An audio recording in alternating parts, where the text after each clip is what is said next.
चित्रकूट सिर्फ एक जगह नहीं है, ये विंध्य पहाड़ों में बसी एक जीती जागती कहानी है।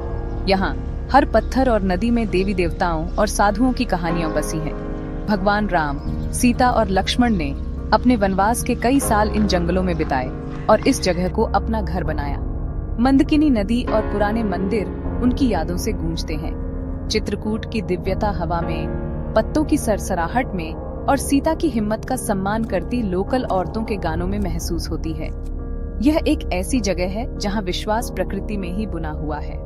पहाड़ और जंगल सिर्फ एक बैकग्राउंड नहीं है, वे आध्यात्मिक कहानी का हिस्सा हैं। यहाँ का हर एलिमेंट, नदी से लेकर पत्थरों तक, भक्ति और कृपा की कहानी से जुड़ा है। चित्रकूट में भगवान दूर नहीं हैं, वे एक ऐसी उपस्थिति हैं जिसे आप हर कदम पर महसूस कर सकते हैं। चित्रकूट के दिल में कामदगिरी पहाड़ी खड़ी है, जिसे भगवान राम का जीता जागता रूप माना जाता है।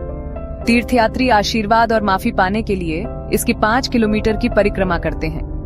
रास्ते में मंदिर बने हुए हैं, हर एक मंदिर पुरानी कहानियों से गूंजता है। नीचे कामतानाथ मंदिर इस पवित्र यात्रा की शुरुआत और अंत को दिखाता है।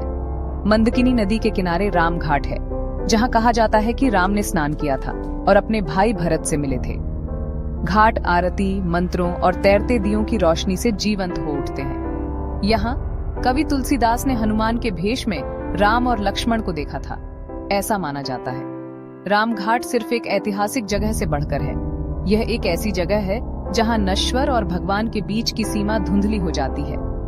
नदी का धीमा बहाव इन अनमोल कहानियों की फुसफुसाहट को ले जाता है। चित्रकूट में हर रस्म और कहानी रोजमर्रा की जिंदगी का एक जीता जागता हिस्सा है। एक पहाड़ी पर ऊंचाई पर हनुमान धारा मंदिर एक सीधी चढ़ाई के बाद आता है। यहाँ एक ठंडा झरना हनुमान की मूर्ति पर बहता है। कहा जाता है कि इसे राम ने लंका जलाने के बाद हनुमान के दर्द को कम करने के लिए बनाया था। मंदिर की सादगी झरने के चमत्कार को चमकने देती है। ऊपर से चित्रकूट घाटी सांस रोक देने वाली सुंदरता में फैली हुई है। पास में मंदकिनी के किनारे एक चिकनी चट्टान, स्फटिक शिला पर राम और सीता के पैरों के निशान हैं। कहानियों में कहा गया है कि वे यहाँ बैठे थे, वनवास के दौरान शांत पल बिता रहे थे। यह यही था कि राम ने सीता को जयंत कौवे से घास के एक छोटे से तिनके से बचाया था। स्फटिक शिला शांति, प्रेम और भगवान जोड़े के अटूट बंधन को दिखाती है। कई लोगों के लिए ये सीता की शक्ति और कृपा से जुड़ने की जगह है। ये जगहें हमें याद दिलाती हैं कि मुश्किलों में भी सुंदरता, प्रेम और भगवान का आशीर्वाद होता है। राम घाट के ऊपर एक पहाड़ी पर सीता रसोई। सीता की रसोई एक साधारण मंदिर है जो उनके रोजमर्रा के जीवन का सम्मान करता है। पत्थर के बर्तन उनकी देखभाल करने वाली भूमिका को दिखाते हैं, राम, लक्ष्मण और आने वाले साधुओं को खाना खिलाते हुए। ये जगह नारी शक्ति का सम्मान करती है, जहां देखभाल और हिम्मत में ताकत मिलती है।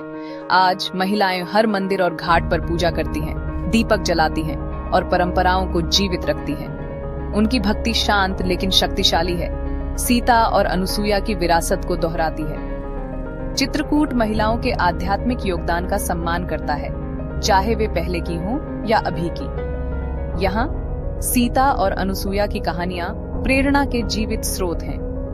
नारी शक्ति की सिर्फ पूजा नहीं की जाती, उसे जमीन और रोजमर्रा की जिंदगी में बुना जाता है।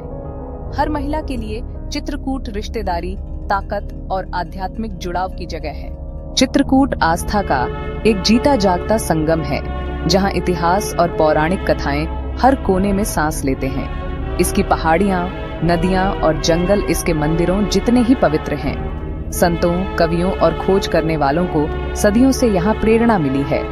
जगह की सादगी आपको इसकी कहानियों में आमंत्रित करती है, यह सिखाते हुए कि आस्था एक पर्सनल यात्रा है। हर जगह रामायण के महाकाव्य का एक अध्याय है, जो प्रेम, कर्तव्य और भक्ति के सबक सिखाता है। चित्रकूट का असली मंदिर खुद जमीन है, जहां कहानियां हर आगंतुक को गाइड करती हैं और बदलती हैं। यहाँ अतीत हमेशा मौजूद है और भगवान हमेशा पास है। चित्रकूट सिर्फ एक डेस्टिनेशन नहीं है, यह एक ऐसा अनुभव है जो आत्मा में बस जाता है।